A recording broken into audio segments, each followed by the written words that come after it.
بے شک حضور علیہ السلام نے فرمایا ومن کان فی حاجت اخیہ کان اللہ فی حاجتہ، اور جو کوئی شخص کسی دوسرے مسلمان بھائی کی حاجت روائی میں کوشش کر رہا ہوتا ہے اللہ تعالیٰ اس کی حاجتیں پوری کرتا ہے۔ کان اللہ فی حاجتہ، اللہ تعالیٰ اس کی حاجتیں پوری کرتا ہے۔ اور پہلے بھی میں نے بتایا تھا کہ حضور علیہ السلام کی ان حدیث کو دیکھو، آج ہم اپنی حاجتیں پوری کرنے کے لیے کتنے وظائف کرتے ہیں، لیکن اگر حضور علیہ السلام کے ان ارشادات پر غور کیا جائے کہ اگر تم یہ چاہتے ہو کہ تمہاری حاجتیں پوری ہوتی رہیں، دوسرے مسلمانوں کی حاجتیں پوری کرتے رہو۔ دیکھو بس کوئی مسلمان اس کی کوئی مشکل ہے، اگر کچھ بھی نہیں کر سکتے ہو کم سے کم اسے زبانی تسلی تو دے سکتے ہو۔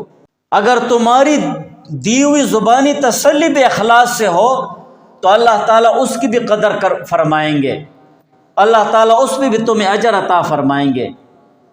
جو حاجت تو اس کی پوری نہیں کر سکتا ہے تمہیں اللہ تعالیٰ اتنا اجر ثواب عطا فرمائیں گے گویا کہ تو نے اس کی حاجت پوری کر دی۔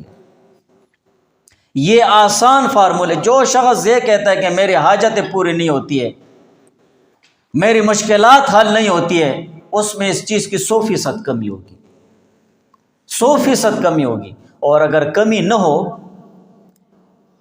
اور وہ اخلاص سے حاجت پوری کر رہا ہے تو پھر یہ سمجھے کہ اللہ تعالیٰ کا امتحان ہے، اللہ تعالیٰ مجھے پرکھ رہا ہے۔ اور اس ایسے شخص کو پھر ایک اور بھی مزہ آتا ہے،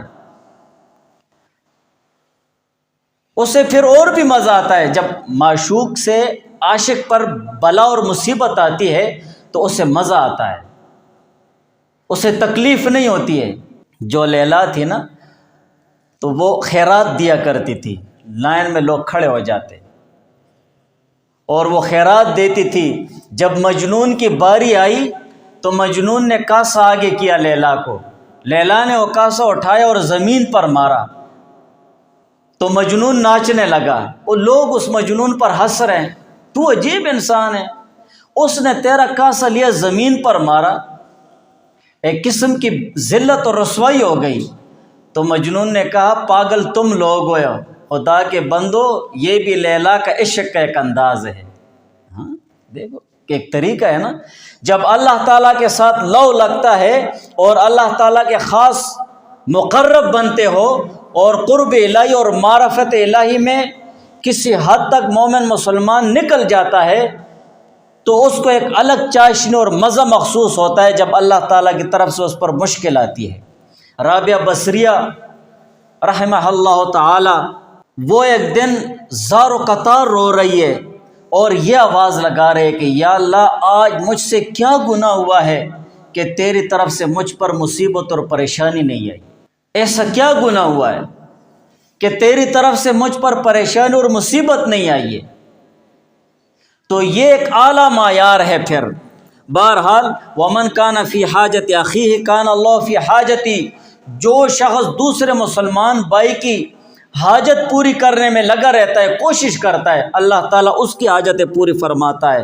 ومن فرج عن مسلم کربۃ فرج اللہ عنہ کربۃ من قربات یوم القیامہ، اور جو شخص ایک مومن مسلمان سے کوئی مصیبت، کوئی غم، کوئی تکلیف دور کرے، وہ غم اور تکلیف اور پریشانی بڑی ہو یا چھوٹی ہو، اللہ تعالیٰ اس شخص سے قیامت کے دن جو بڑی بڑی مصیبتیں ہوں گی، ایک بڑے غم اور بڑی پریشانی سے اللہ تعالیٰ اس کو نجات عطا فرمائیں گے۔ یہ بھی ایک آسان فارمولہ ہے۔ تم اللہ تعالیٰ کے فرائض پورے کرتے رہو، اور بہت زیادہ اگر وظائف نہیں کر سکتے ہو اور خدا سے یہ مانگ رہے ہو کہ یا اللہ قیامت کے مشکلات اور قیامت کی ہولناکیوں سے مجھے بچا، تو دوسرے مسلمانوں سے تکلیفیں دور کرتے رہو۔ کوئی بھی مسلمان تکلیف اور پریشانی میں ہو، تجھ سے جتنا بھی ہو سکتے اس سے وہ تکلیف اور پریشانی دور کرو کہ یہ میرا مسلمان بھائی ہے۔ سب سے پہلا حق اپنے آپ کا ہے، اپنی جان کا ہے، اس کے بعد ماں باپ کا ہے، اس کے بعد بیوی بچوں کا ہے، اس کے بعد دوسرے رشتہ داروں کا ہے، اس کے بعد پڑوسیوں کا ہے، اس کے بعد معاشرے کا ہے۔ یہ حقوق اس طرح تقسیم ہوتے ہیں، ہر ایک کا اپنا ایک مرتبہ ہے۔ جو تمہیں پہلے قریب تر نظر آ رہا ہے اس کا پہلے حق ادا کرو، اس کے ساتھ پہلے احسان اور اچھائی کا معاملہ کرو۔ وَمَنْ سَتَرَ مُسْلِمًا سَتَرَهُ اللَّهُ يَوْمَ الْقِيَامَةِ، اور جو کوئی کسی مسلمان پر پردہ ڈالے، کپڑے کے ساتھ پردہ ڈالے یا اس کے عیبوں پر پردہ ڈالے، سَتَرَهُ اللَّهُ يَوْمَ الْقِيَامَةِ، قیامت کے دن اللہ تعالیٰ اس پر پردہ ڈالیں گے۔ یہ اخلاق کا اعلیٰ معیار ہے، اسے اخلاق کہتے ہیں۔ یہ اعلیٰ معیار ہے اخلاق کا کہ دوسرے مسلمانوں پر پردہ ڈالنا۔ دو قسم لوگ ہیں نا، ایک قسم وہ لوگ ہیں جو معاشرے کے نیک اور پارسا اور پرہیزگار لوگ سمجھے جاتے ہیں، اور ان کی ظاہری حالت وہ نیک اور درست ہوتی ہے۔ اگر ایسے لوگوں کو کوئی گناہ کرتے ہوئے دیکھ لے، اس پر پردہ ڈالو،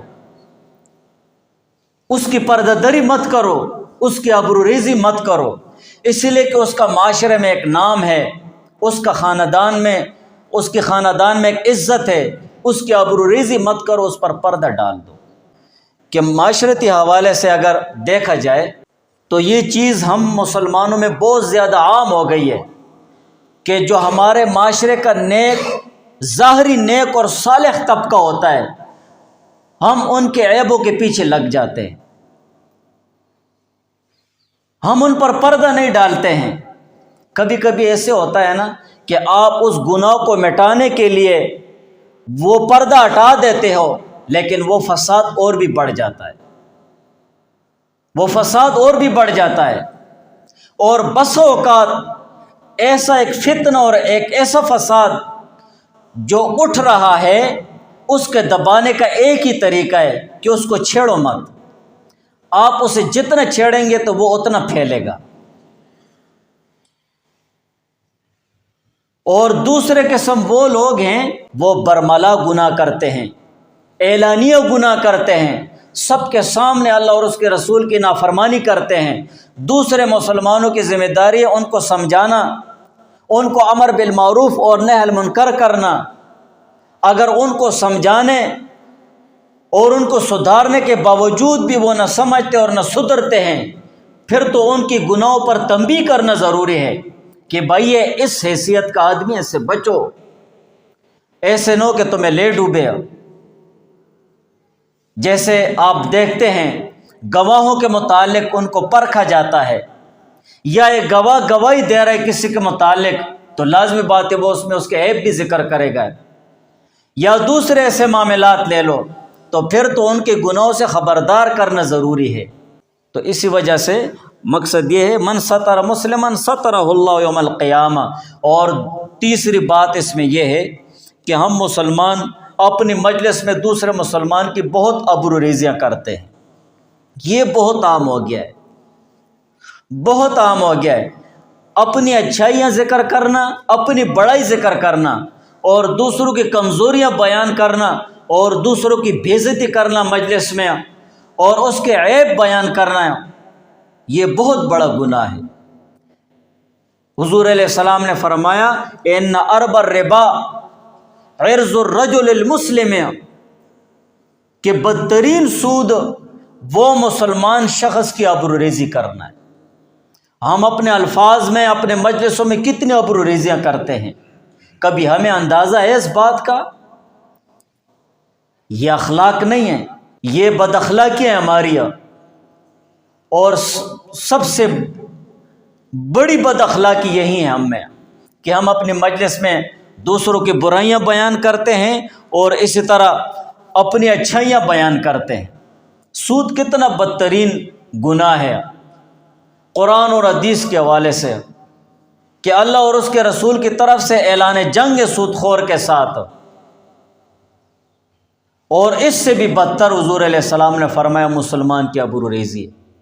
اپنے منہ سے ایک لفظ نہیں نکالنا چاہیے دوسرے مسلمان کی عزت اور ابرو کے متعلق۔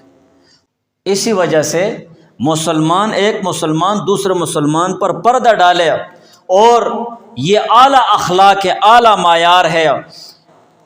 اس لیے کہ ہم نے اخلاق نام صرف چاپلوسی اور خوشامد اور میٹھی باتیں کرنے کا رکھ لیا۔ یہ اخلاق نہیں ہے کہ آپ کسی کے سامنے بس میٹھی میٹھی باتیں کریں اور چاپلوسی کریں، بلکہ حقیقت یہ چاپلوسی کر کے اور خوشامد کر کے ہم نے اخلاق کو نفاق میں بدل دیا ہے۔ زبان پر تو ہماری خوشامد ہوتی ہے اور دل میں نفاق ہوتا ہے، منافقت بری ہوتی ہے۔ ہماری ایسی حالت بنی ہوئی ہے، باہر معاشرے میں بھی ہے، خاندانوں میں بھی ہے، ہر جگہ ہماری یہ حالت بنی ہوئی ہے۔ بلکہ اخلاق کی حقیقت یہ ہے کہ ہم سے کسی کو کسی قسم کی تکلیف نہ پہنچے، نہ ظاہری طور پر نہ باطنی طور پر، نہ موجودگی میں نہ غیر موجودگی میں تکلیف پہنچے۔ ہم نے یہ سمجھا کہ اخلاق ظاہرداری کا نام ہے، ظاہرداری کا نام نہیں ہے۔